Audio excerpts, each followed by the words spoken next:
모두 안녕하셨습니까? 이제부터 다 함께 일어나셔서 묵도하심으로 하나님께 예배를 드리겠습니다.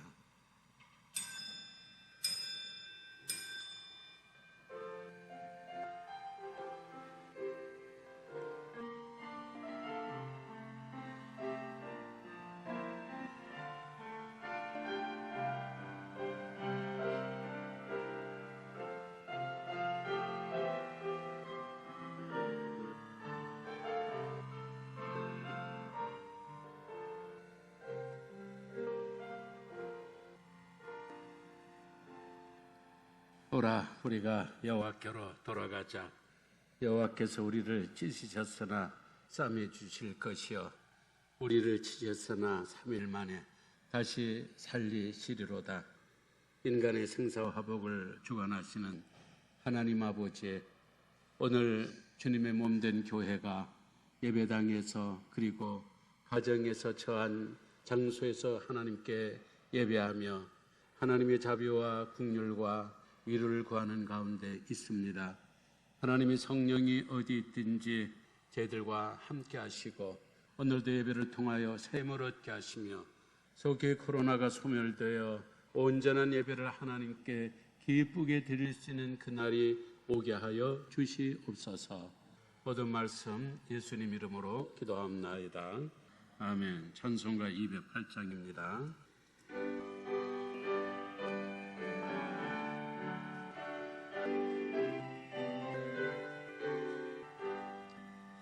내 주의 나라와 주 계신 성전과 귀하 사신 교회를 늘 사랑하니라. 내 주의 교회는 전성과 같아서 눈동자같이 땅에서 응원하시네. 내 교회 위하여 눈물과 기도로 내 생명 다하기까지 내 봉사합니다.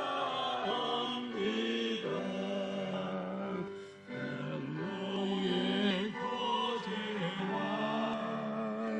교회의 위로와 구주와 맺은 언약을 기뻐합니다. 하늘의 영광과 베푸시는 내가 진리와 함께 영원히 생명에 넘치네.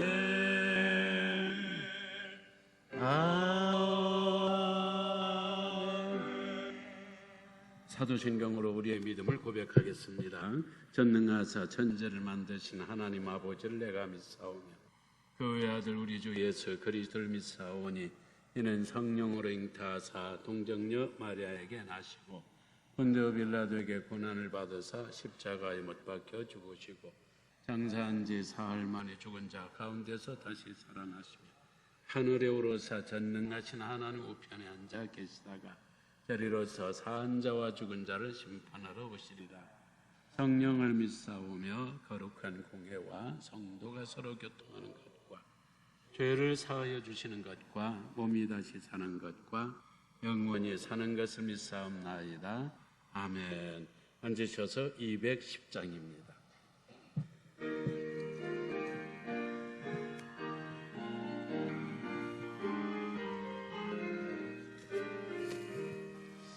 시온성과 같은 교회 그 영광 한없다. 오늘하신 말씀대로 주가 진히 세웠다. 이 영광 위에 세운 교회 은들 자가는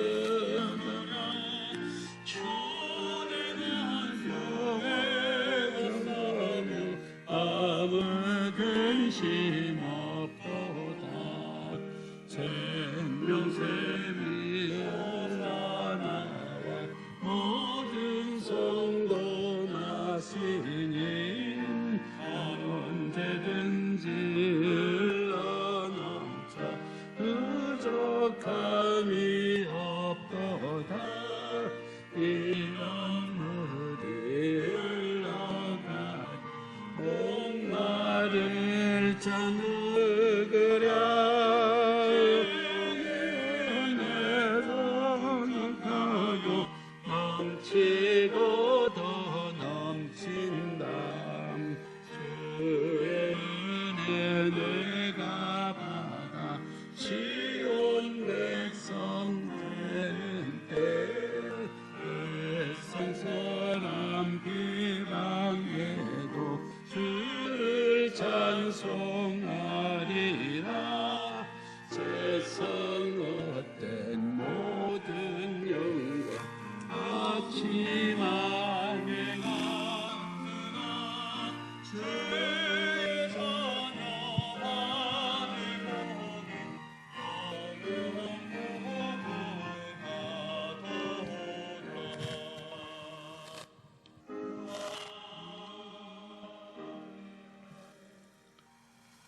사랑하는 주님, 이 성전에서 그리고 각자의 삶 처소에서 예배를 드리는 저희 모두를 이 시간 주님께 예배 올릴 수 있도록 지켜주신 아버지 하나님께 감사드립니다. 이 시간 예배와 찬양을 갈망하는 성도들에게 은혜 내려 주시옵소서. 간절한 마음으로 예배 드리오니 은총을 내려 주시옵소서. 누구든지 자기를 높이는 자는 낮아지고 누구든지 자기를 낮추는 자는 높아지리라는 주님의 말씀을 기억합니다. 바벨탑과 같이 인간이 하나님께 거역하고 자기 이름을 내고자 하는 인간의 악함을 용서하여 주시옵시고 우리 교만의 탑을 무너뜨려 주시옵소서. 하나님 이름으로 설계되고 하나님 이름으로 하나님의 권세로 건축되게 하여 주시옵소서. 평화의 주님, 이 나라 이 민족에 하나님의 평화가 이루어지게 하시옵소서. 몸된 제단 늘빛교회에서 하나님께 드리는 예배와 찬양, 기도가 끊이지 않도록 은혜 내려 주시옵소서. 육신의 질병으로 낙심하여 염려하는 성도들을 치료하여 주시옵시고 가정 문제와 자녀 문제를 놓고 간절히 기도하는 성도들의 기도를 들어 응답하여 주시옵소서. 이로 인하여 하나님께 큰 영광 돌리게 하여 주시옵소서. 담임 목사님을 영육간에 강건하게 붙들어 주시며 하나님 말씀을 선포하실 때 저희 마음이 먼저 말씀을 받아들일 준비된 그릇이 되어서 이 시간 귀한 말씀을 듣고 삶에 적응하여 말씀을 따라 준행하며 살아가는 저희 모두가 되게 하여 주시옵소서. 오늘 드려지는 온라인 예배와 찬양을 통하여 영광 받으시기를 간절히 원하옵고 저희는 공로 없으나 예수님 이름 받들어 기도드렸습니다.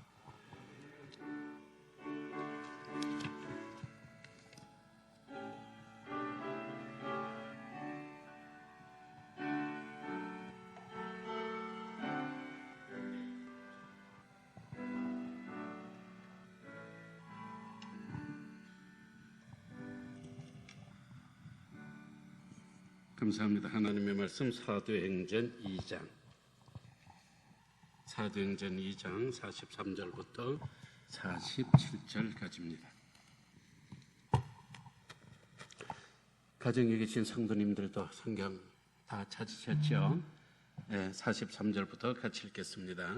사람마다 두려워하는데 사도들로 말미암아 기사와 표적이 많이 나타나니 믿는 사람이 다 함께 있어 모든 물건을 서로 통용하고 또 재산과 소유를 팔아 각 사람의 필요를 따라 나눠주며 날마다 마음을 같이하여 성전에 모이기를 힘쓰고 집에서 떡을 떼며 기쁨과 순전한 마음으로 음식을 먹고 하나님을 찬미하며 또 온 백성에게 칭송을 받으니 주께서 구원받는 사람을 날마다 다하게 하시니라.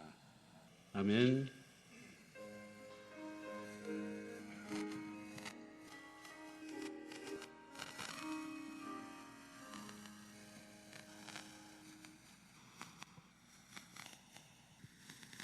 하나님 앞에 11조 예물들을 드렸습니다. 주님과 늘 동행하며 살아가게 하소서. 감사의 예물 하나님 은혜 감사합니다. 방송시설 헌금, 선교의 헌금, 시약 건축 헌금 하나님 앞에 드렸습니다. 다음 주부터 예배당 예배를 재개할 줄 알았는데 지금 사회적 거리두기가 2.5단계로 더 넘어갔습니다. 여러분 아시는 것처럼. 그래서 다음 주일도 9월 6일 그때도 지금처럼 대면 예배와 비대면 예배, 예배당 예배와 가정에서 드리는 영상 예배로 다음 주일까지는 드리고 그 후에는 또 정부의 시책을 우리가 따라야 되니까 그렇게 하게 될 겁니다. 오늘 우리 9시 예배 드리는데요. 11시에 여러분들의 가정에서 문자가 갈 겁니다. 그 문자에 유튜브 주소가 있으니까 그 주소를 클릭하시면은 여러분들도 가정에서 정식으로 11시 예배를 드릴 수 있게 될 것입니다. 오후 저녁 예배는 1시에 청년교회하고 우리 장로님들하고 연합으로 예배를 드리고 그것 역시 유튜브로 올리고 문자로 넣어드릴 테니까 저녁 7시에 여러분들이 집에서 예배 드릴 수 있으면 좋겠습니다. 지난 주일에 영상 예배를 드리도록 했는데요. 우리가 경험이 없고 그리고 순식간에 교인들이 다 들어오니까 접속이 폭저가 되어서 다운되고 열리질 않고 그런 애로사항이 있었습니다. 가장 중요한 거는 우리 방송 시설이 그런 그 시설이 지금 안 되어 있어요. 그래서 이걸 알고 오늘 보니까 어떤 가정에서 방송 시설 헌금으로 이제 1,000만 원을 이렇게 헌금해 주셨습니다. 요걸 갖고 우리 교회 방송 시설을 새롭게 하면은 아주 더 쾌적한 그런 음량으로 하나님께 예배할 수 있지 않겠나 생각하고 굉장히 고맙게 또 기쁘게 생각을 합니다. 기도하겠습니다. 하나님의 은혜와 사랑을 감사합니다. 오늘도 하나님 앞에 우리가 나와 예배합니다. 여러 상황이 그전 같지는 않지만 그러기 때문에 우리가 더욱더 정성을 다하여 주님 앞에 예배할 수가 있습니다.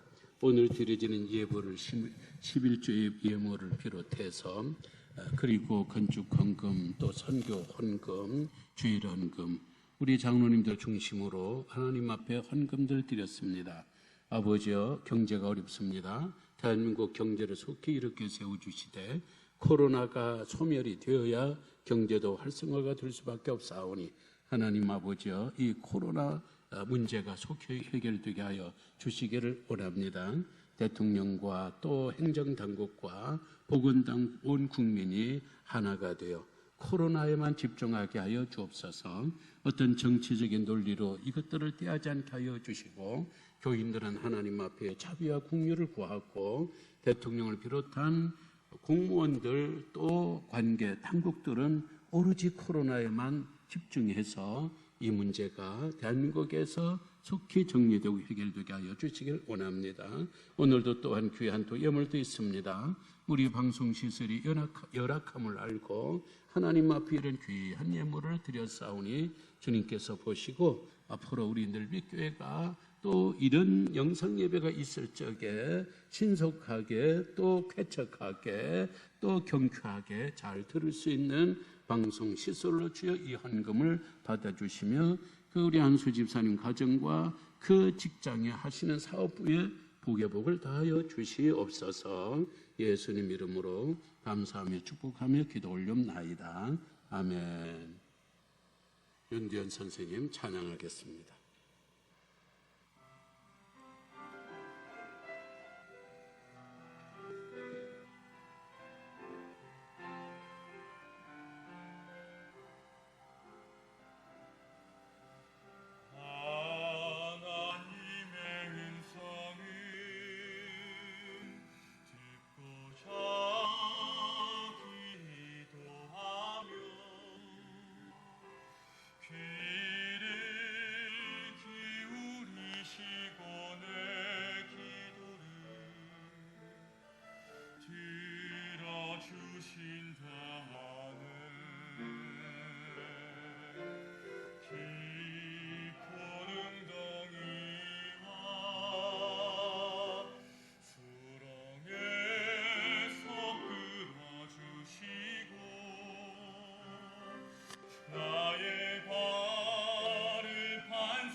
할렐루야. 하나님께 영광하기 박수.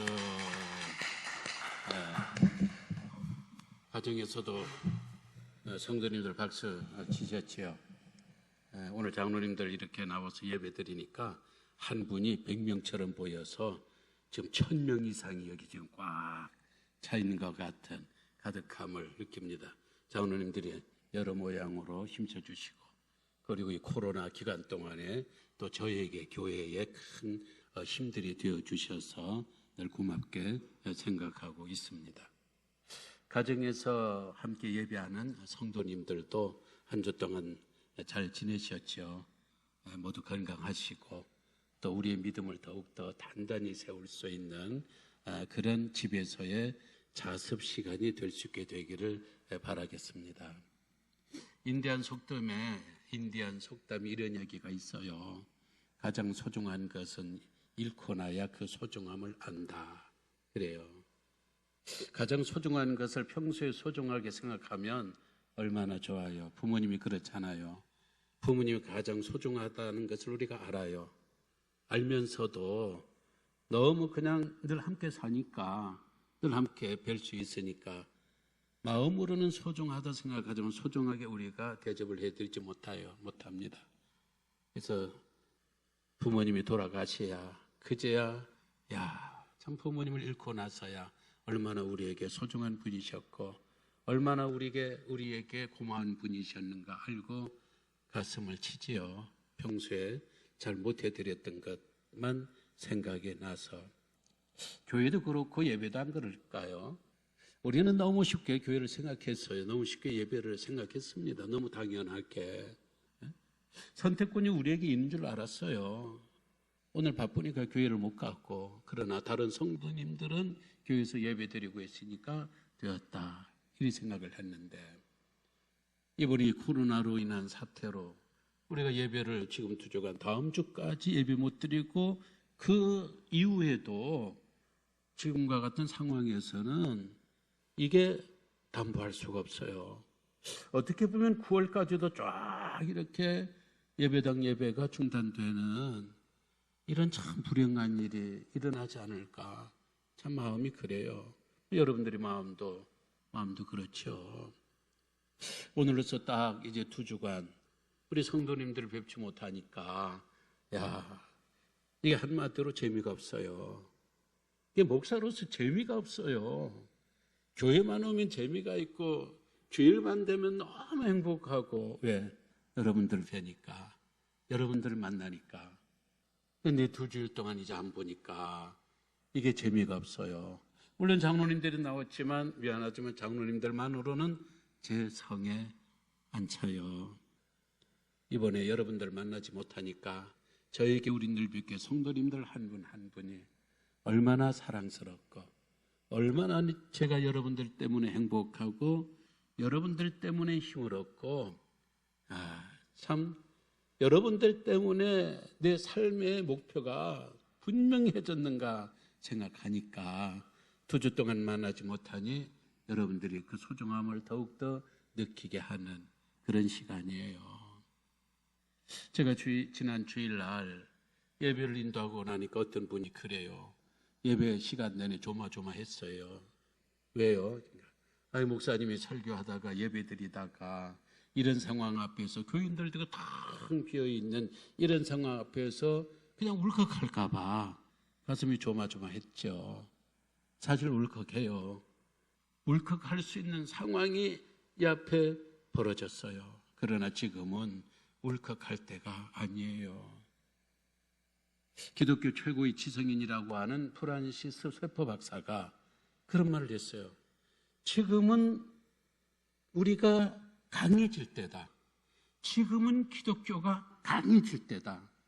2000년 동안 기독교가 강해지지 않아야 될 때가 언제 있었습니까? 많은. 지난 136년 동안 한국교회가 매일매일 매년 매마다 강해져야 됐지만은 근래 들어와서는 지금이 우리 기독교인들이 한국교회가 정말 강해질 때가 되지 않았나, 교회가 강해질 때가 되지 않았나 이런 생각을 하면서 제 마음이 더 하나님 앞에 여러분들 앞에 의연한 모습을 보이려고 애를 많이 씁니다. 교회는 뭘까요? 우리가 교회를 나오지 못하고 예배당에 나오지 못하니까 여러분들이 교회는 뭘까? 내 인생의 교회는 뭘까? 이런 생각을 많이 하셨을 거예요. 종교교회 까이면서 그리고 우리 최고의 신학자인 칼빈 선생, 우리 장로교회 시주라고도 하죠. 이분이 교회에 대해서 뭐라고 이야기를 했는가? 교회는 어머니와 같은 것이다. 그래요. 우리 장로님들하고 또 가정에서 예배드리고 있는 성도님들 미안하지만 한번 따라해 봅시다. 교회는 어머니와 같은 것이다. 익숙하죠, 여러분들. 요즘은 제가 그런 얘기를 잘 못합니다만 옛날에는 걸핏하면 늘빛교회는 친정집이다. 친정집은 어머니가 계셔야 돼요. 어머니가 안 계시면 사실 친정집이 아니에요. 아버지만 계셔도 되지 않겠나? 아버지 여러분들 죄송해요. 아버지가 계신 곳으로는 이 성이 안 차요. 어머니가 계셔야 친정집이고 어머니가 계셔야 그게 고향이에요. 우리 믿는 사람들에게 있어서 교회는 뭐냐? 교회는 어머니라 그 말이에요. 칼빈 선생은 계속 또 이야기를 해요. 교회를 사랑하지 않는 자는, 교회를 어머니처럼 사랑하지 않는 자는 하나님을 아버지라 부를 자격이 없다 그랬어요. 그러니까 진정 믿음의 사람이고 하나님의 자녀라면 교회를 사랑해야 된다는 거예요. 누구처럼? 어머니처럼. 그러니까 이 구약의 이 시편에서 보세요. 예루살렘과 예루살렘 성전을요, 사람처럼 의인화했어요. 건물을 사랑하고 어떤 전당을 사랑하고 어떤 돌로 지어진 이 무의식의 이 성전을 사랑하는 게 아니고 한 여인을 사랑하듯이, 한 남자를 사랑하듯이 예루살렘 성전을 사랑하고 사모했다라는 이야기죠.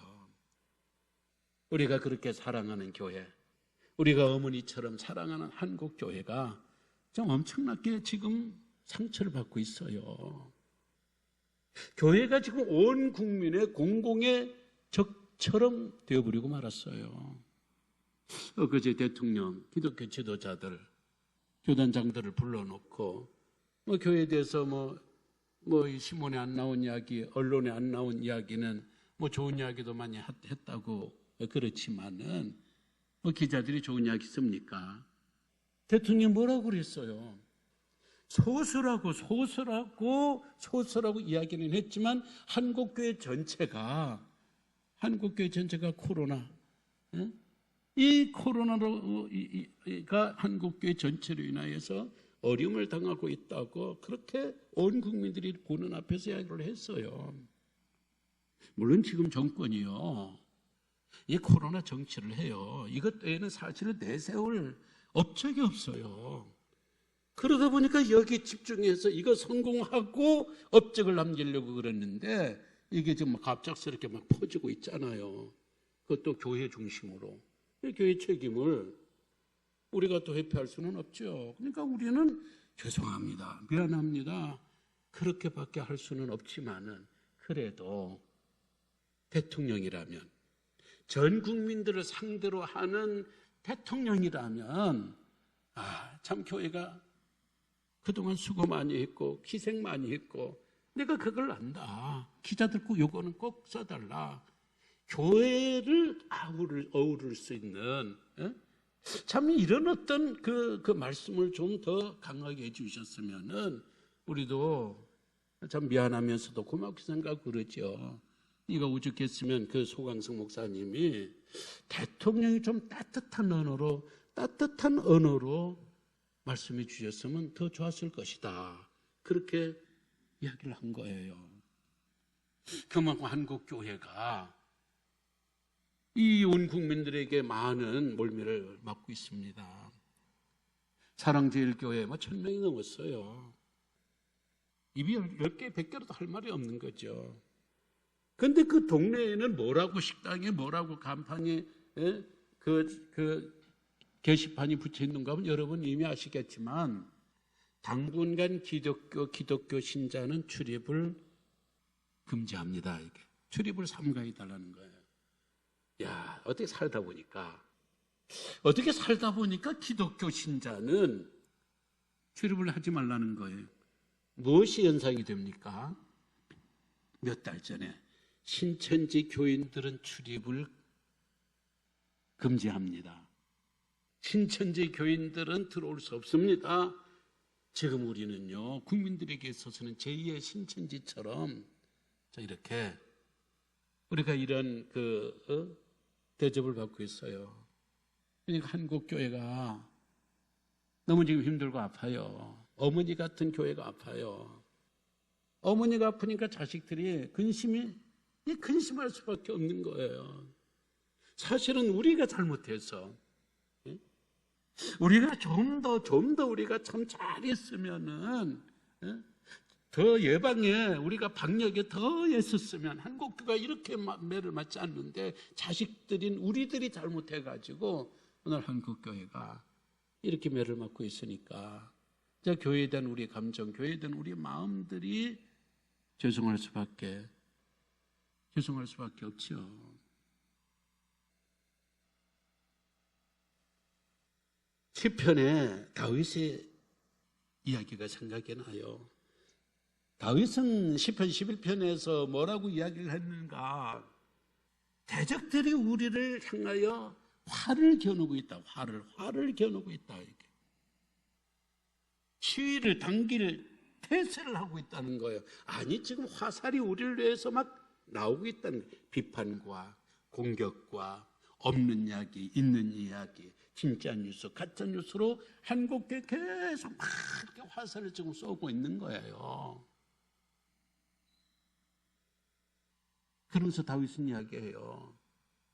의인이 터가 무너지면 우리는 무엇으로 살고, 터가 무너져 버리면 의인은 무엇으로 살고, 우리의 이 집안이, 우리의 기초가 흔들리고,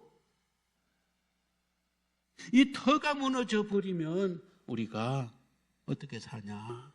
어떻게 사냐? 사람들이 뭐라고 그러는가? 산으로 내빼라는 거예요. 그 11장 1절에서 11편 1절에서 이렇게 이야기를 해요. 내가 여호와께 피하였거늘 날 보고 새들처럼 산으로 도망가라 하면 어쩌미냐? 내가 여호와께 피하였는데 늘 새처럼 화들짝 놀라면서 깜짝 놀라가지고 큰일 난 줄 알고 산으로 날 보고 도망가라 하면 어쩌미냐? 그 말은 무슨 이야기예요? 당치도 않는 소리 그만하라는 거예요. 오늘 교회가 어려움을 당하고 있습니다. 우리가 큰 잘못이 없음에도 불구하고 20개 남짓한 교회에서 확진자가 생겼다고 해서 이게 6만 교회 1000만 성도들이 그 같은 차별 대우를 받고 있는 거예요. 어떻게 해야 돼요?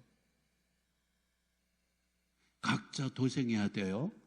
뭐 각자 도생이라는 말 각각 알아서 제 갈 길 찾아서 가라는 거예요.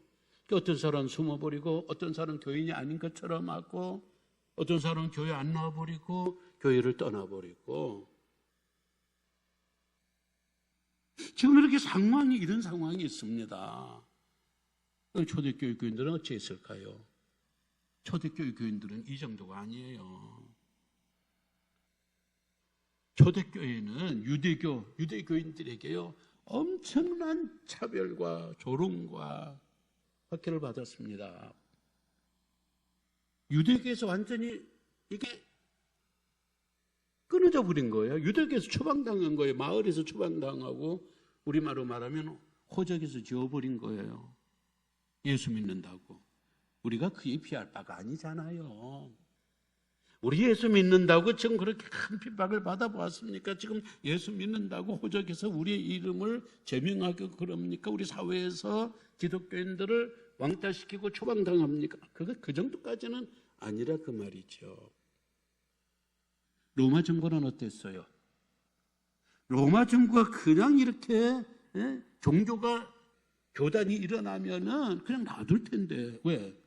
이 사두개인들하고 이 바리새 유대교회 이게 꼴불견이에요. 로마 당국에서는. 그래 자꾸 이런 종교들이 나와서 이렇게 분열되면 그냥 가만히 놔둘 텐데 이 사람들은 공권력에 행사한 죄수로 십자가에서 처형당한 그 죄수를 교주로 믿는다는 거예요. 부활했다고 하면서. 이건 공권력에 대한 도전이에요. 어떻게 로마 정국이 로마 당국이 죄인이라고 언도하고 사형을 시켰는데 그 사형수를 죽은 사람을 교주로 섬기니 이건 공권력에 대한 도전이잖아요. 엄청나게 피해를 많이 봤어요. 그러면 이게 각자 도생을 해야 되는 걸까요?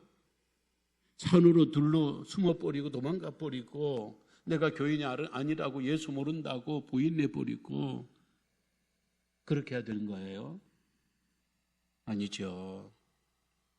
베드로가 전에 말한 적이 있지 않습니까? 예수님께서 너희도 가려느냐, 너희도 저 사람들처럼 나를 떠나려느냐 할 적에 베드로가 예수님 앞에 선생님 영생이 여기 있는데 영생의 말씀이 여기 있는데 우리가 어디로 누구에게로 갑니까? 우리가 이 영생을 버리고 우리가 어디로 가고 이 영생을 놔두고 우리가 누구에게로 가겠습니까? 다른 사람 다 가더라도 우리는 안 갑니다. 우리는 못 갑니다. 참 귀한 말씀이 오늘 우리의 마음속에 이게 있는 거예요. 이 초대교회 교인들도 보세요. 오늘 이 초대교회 교인들 보니까 44절에 믿는 사람들이 다 함께 있어. 가정에서 뿔뿔이 있는 거 아니에요. 함께 있다는 것은 장소를 말하는 거예요. 46절 날마다 마음을 같이하여 성전에 모이기를 힘쓰고 그랬어요. 성전에 모였어요. 함께 모였어요. 공공장소에 모임으로 공동체가 모였다 그런 이야기예요. 유대인들이 무섭다고 가정에서 숨어버리고 로마 당국이 감시가 있다고 핍박이 있다고 무섭다고 해서 흩어져 버리고 그런 게 아니라 자신들을 노출했어요. 다시 자신들을 오픈을 했습니다. 우리가 예배 드리고 있다고, 여기는 예배 드리는 장소라고, 어디에나 하나님이 계시니까 나 혼자 예배드려도 하나님 받으신다라는 그런 생각이 아니라 교인이라면 모여야 되고 모이는 장소가 정한 시간, 정한 장소 여기 함께 모일 적에 그것이 교회가 되고 예배가 되고 그것이 하나님께서 받으시는 하나님의 성령의 불이 임하는 그런 공동체 예배다라는 이런 확신이 그들 가운데 있었기 때문에요. 그들은 자기들의 모임을 오픈시킨 거예요. 자기들의 믿음을 오픈시킨 거예요. 어디서 이런 배짱이 나왔을까요? 어디서?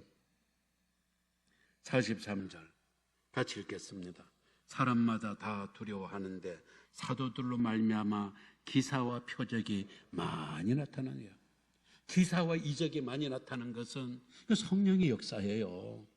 성령의 역사가, 성령의 폭발적인 역사가 그들 가운데 확 일어나니까 눈에 봤어요. 체험했어요. 이거 보고 어디 못 가요.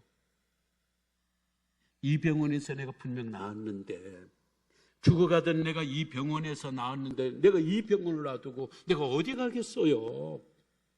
성령의 역사, 성령의 폭발적인 역사를 저들이 그 눈으로 보고 체험하고 확신하니까 목숨이 아깝지 않는 거예요. 사람 육신이 살아야 100년 미만, 100년 미만의 인생이 어차피 죽어요. 내가 예수 배신하고 내가 교회를 떠나고 각자 도생의 길로 가서 살아도 20년, 30년 살다가 우리가 영벌을 당하는 지옥으로 갈 것이냐, 내가 20, 30년, 내가 좀 일찍 죽어서 내가 천국에 갈 것이냐, 나 천국 가겠다라는 이야기예요. 그런 믿음이 이 초대교인들이 있었어요. 이 사람들은 함께 모여 교회를 이루었습니다. 구약에서의 교회 개념은 총회라고 그래요. 총회는 이스라엘 백성들의 모임이잖아요. 그때 이스라엘이면 성전이 없었지 않습니까? 신전이 없었어요. 그래서 이스라엘 백성들이 함께 모이면 총회라고 부르고 여호와의 총회라고 그렇게 말했어요. 그래서 지금도 우리 이 교단 같은 데는 총회라고 그러잖아요. 대한예수교 장로회 합동축 총회. 총회라는 말은 그 제도 기구를 떠나서 교인들의 구약 이스라엘 백성들이 이 자체가 총회예요.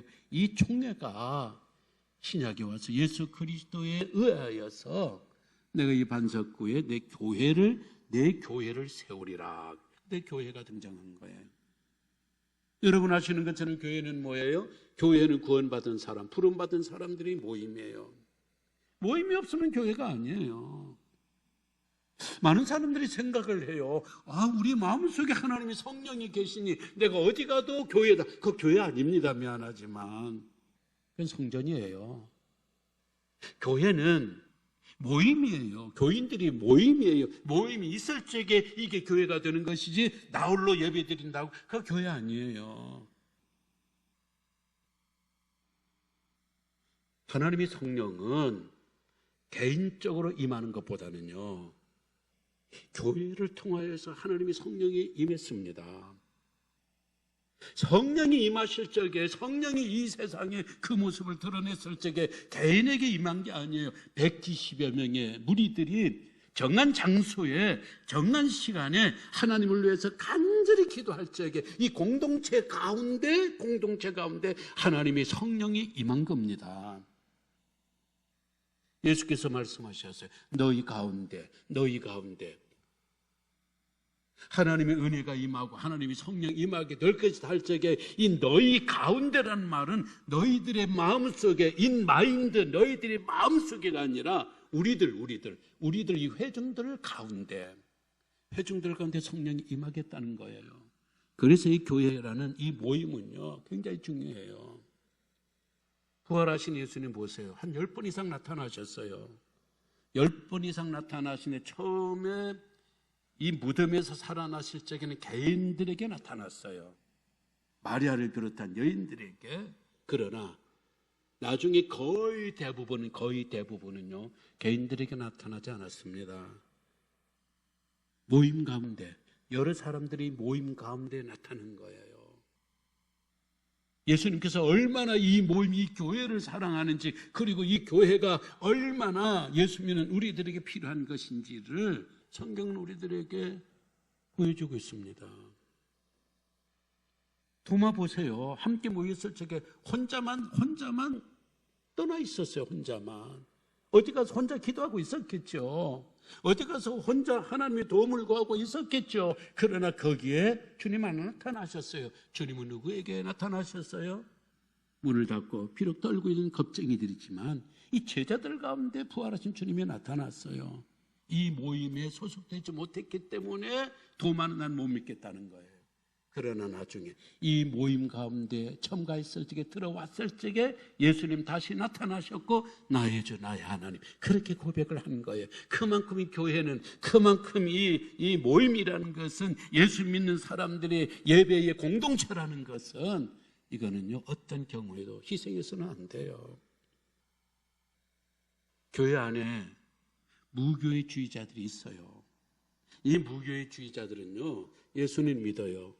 예수님은 믿지만 교회의 조직이나 제도나 신조나 이런 것들을 부정합니다.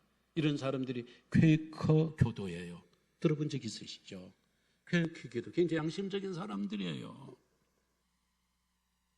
일본에서는 우치무라 간조라는 사람, 내촌감사미라는 사람이 그 제자들과 함께 무교회 운동을 펼치고 이 사람들의 영향을 받아서 우리 한국에서는 김교신, 함석헌, 유달용, 이런 사람들이 무교의 주의자들이에요. 진실했어요, 그 사람들. 그러니까 지금 어떻게 됐어요? 무교의 주의자들은요 맥을 이어가지를 못했어요. 그들이 한 게 아무것도 없어요. 그들은 모여서 성서를 연구하고 성서 조선이라는 잡지를 만들고 그랬지만 그때로 끝났어요. 만약에 하나님께서 이 무교회주의를 하나님 기뻐하신다면 어떻게 이 무교회주의가 이 역사에서 사라져버릴 수가 있나요? 뭐 지금도 간간히 이어지기는 해요. 그러나 하나님의 역사가 그 가운데 강력하게, 하나님의 성령의 그 조직 가운데 강력하게 역사하지 못했다라는 이야기예요. 요즘에 나온 신종 교인들 중에 여러분 아시죠? 가나안 교인들. 가나안 교인하고 무교회주의는 달라요. 가나안 교회는 뭐냐? 교회 조직이나 교회에 이걸 싫어하는 게 아니고 무조건 교회가 싫다는 거예요. 예수는 좋은데 교회 나가기 싫다는 거예요. 무교회주의는요 조직을 해요. 조직을 해요. 그러나 가나안 교인들은 조직이 없어요. 나 홀로 예배를 드리는 거예요. 이런 분들이 성령 역사를 강하게 체험할 수 있을까요? 나 홀로 예배하고 이 교회를 부정하는 이런 사람들에게 하나님의 성령이 강력하게 역사한 적은 없어요. 기독교 2000년 역사예요. 지난 주일에 어느 집사님이, 친구 권사님이 보내온 그런 내용을 저에게 알려줬어요. 뭐냐면, 야, 아무개 집사야, 이번 주일날 교회에서 예배를 못 드린다는데 이 주일날 나는 어디 가야 하냐? 일주일 내내 주일에 예배 드리는 거 그거 하나로 힘을 얻고 그거 하나로 내가 견디고 있는데, 그러니까 그 집사님이 이렇게 대답을 했대요. 친구야, 너희는 일주일에 한 번 오지만 나는 매일매일 오는데, 새벽기도 매일매일 오는데 이걸 못하게 되니 나는 오죽하겠냐. 이게 교회고, 이게 어머니를 사랑하는 교인들의 이게 심정이 돼야 돼요. 이런 마음들이 우리 교회를 향한 이런 믿음으로 나타나야 된다라는 이야기예요. 교회가 왜 필요한가? 교회는 우리 성도님들이 울타리예요. 우리는 양들이잖아요. 우리가 양들이 밤에 방목한다고 들판에 그냥 울타리 없이 놔둬버리고 목자가 지켜주지 않으면은 그냥 있습니까? 노략질 당합니다. 짐승들에게서 다 죽어요. 다 흩어지고 다 도망가요. 울타리에 가서면 어때요? 울타리에서 보호해 주죠. 거기에 또 목자가 있고 목동이 있으면은 다 몸도 씻겨주고 또 병균도 또 다 이렇게 잡아주고 먹을 것도 다 안내해주고. 교회가 울타리예요. 우리가 이 교회라는 이 울타리 안에 있어야 이단들이나 또 세속적인 것이나 또 우리 인간적인 이런 그 성향 가운데 교회라는 울타리가 우리를 지켜줘요. 주일이라는 예배라는 이 울타리가 우리를 지켜줘요. 그 안에 목사가 있고 구역장이 있고 교육자들이 있고 교사가 있고 장로님들이 계시고 이런 분들이 감독이 되고 관리를 해주고 양육을 해주고, 그러니까 이 안에서 믿음이 자랄 수 있는 것이지 무교회 울타리가 없어요. 가나안 교회 울타리가 없어요. 뭐가 잘못이고 뭐가 제대로 된 것인지 이걸 몰라요. 왜? 내가 중심이 되고 내가 판단을 해버리고 내가 모든 것들을 옳다 안 옳다 규정을 해버리니까 잘하지를 못하는 거예요, 이분들이. 이번에 내가 참 새로운 걸 발견했어요. 이 큰 나무가 있는데요, 이 큰 나무를 이게 죽이는 법은 이게 도끼로 치죠. 톱으로 썰기도 하죠. 그러니까 얼마나 힘들어요. 전기톱이라도 있으면 뭐 쫙 경계했지만 이걸 도끼로 쳐서 이만한 나무를 쓰러뜨린다는 게 이게 톱으로 언제 쓸어요? 근데 말이죠, 요게 그 사방을 쭉 돌아가면서 겁질을 이렇게 쫙 벗겨버리면, 여기 속에는 겁질을 쫙 벗겨버리면요, 이게 아래는 사는데 위에는 죽어요. 이 수액이라는 게 이게 겁질을 통해서 올라가는 것 같아요. 겁질을 통해서 올라가니까 이 껍질이, 나무 껍질이 없으니까 올라가지를 못하는 거예요. 그래서 강한 나무들은 이 껍질을 자꾸 살려서 다시 붙게 해서 살아날 수가 있지만 거의 대부분의 나무들은 이게 중단되어 버렸기 때문에 그 큰 나무가 말라버리고 없어진다는 거예요. 교회가 그렇다고 생각해요. 교회라는 것이 바로 이 함께 모일 적에 서로 힘을 받는 거예요. 함께 모일 적에 서로의 성령의 생수, 성령들 공급받는 거예요. 성령의 불을 공급받는 거예요. 내가 성령 충만하면 시들어버린 사람들에게 성령 충만히 불을 붙여주고, 내가 불이 꺼지고 있으면 성령 충만한 사람들이 예배를 통하여 그 성령이 나한테 옮겨와서 내가 다시 불을 붙고, 이걸 교회가 해낼 수 있다는 거예요. 이거는 세상에서 어떤 곳에, 어떤 장소, 어떤 단체에서도 성령의 불을 붙이고 성령의 불로 뜨거워질 수 있는 하나님의 은혜가 쏟아지는 그런 것은 교회밖에 없고 교회 모임밖에 없다는 거예요. 근데 지금 교회가 이게 제 기능을 하지 못하고 교회가 지금 어려움을 겪고 있어요. 결론적인 말씀이에요. 오늘의 제목은요, 교회가 아프다. 교회가 참 아프다 그래요. 원래 제목은 그게 아니에요. 원래 제목은 교회는 어머니의 힘이 있다 이렇게 정했어요. 주보에는. 이건 설교 준비하기 전에 이게 주보의 제목이 나와야 되니까 설교 준비하면서 제목을 바꿨습니다. 교회가 많이 아프다. 우리 친정어머니가 아프다는 거예요. 야단치겠어요? 어머니 왜 그랬냐고. 어머니 때문에 창피해서 내가 친정에 못 오겠다고, 동네 못 오겠다고 각자 도생의 길을 갈 겁니까? 내가 그 친정이 딸이 아닌 것처럼, 내가 우리 고향에 우리 부모의 내가 자식이 아닌 것처럼 우리가 돌아서 버릴 겁니까? 내가 교인이 아닌 것처럼 우리가 외면해 버릴 거냐라는 이야기예요. 아프니까, 어머니가 아프니까, 엄마가 아프니까 우리가 더 애틋하게, 세상 사람들이 뭐라고 해도, 세상 사람들이 뭐라고 돌멩이에 던져도 우리 엄마니까, 우리 어머니니까 우린 더 가야죠. 더 감싸야죠. 형제들끼리 더 하나가 돼야 되죠. 그래요. 한국교회가 아파요. 어머니들은 한국교회가 아파요.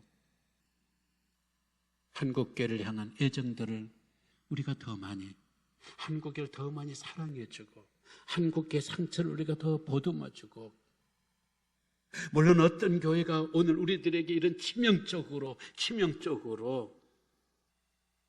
세상에 비판을 받도록 했지만, 그건 그것대로 하나님 앞에 맡겨버리고 아파하는 이 한국교회를 우리가 위에서 기도하고 품고 기도하고, 한국교회에 내가 더 위로하고, 그런 때에, 이 어려운 때에 내가 정말 더 필요한 것이지, 이 불 피하다 보니까요, 큰 나무만 있어서 장작만 있어서 불이 피워지는 게 아니에요. 이런 잔가지들이 들어가야 이게 불이 붙은 거예요. 더 많이 꺼져가다가도, 내가 이럴 때 잔가지 노릇이라도 해서 이 따뜻한 불로 교회를 다시 데피고 성령에 더 충만하게 하고, 아픈 어머니 교회를, 어머니와 같은 교회를 내가 함께 그 고통에 동참하겠다.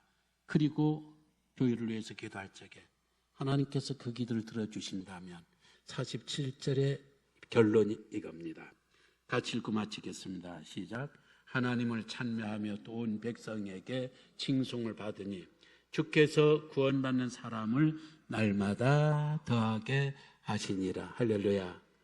이게 한국교회가 대한민국의 대안이 될 수 있는 날을 하나님께서 꼭 주신다라는 이야기예요. 다 함께 일어나셔서 주님 다시 오실 때까지 찬양을 하도록 하겠습니다.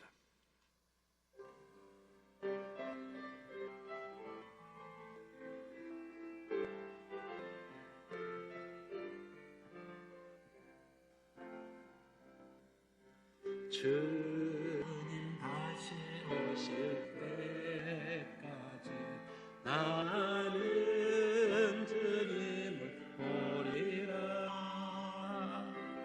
영생 좁은 길 나의 십자가 지고 나의 가는 길 끝에서 나는 주님을 보리라. 영광을 내 주님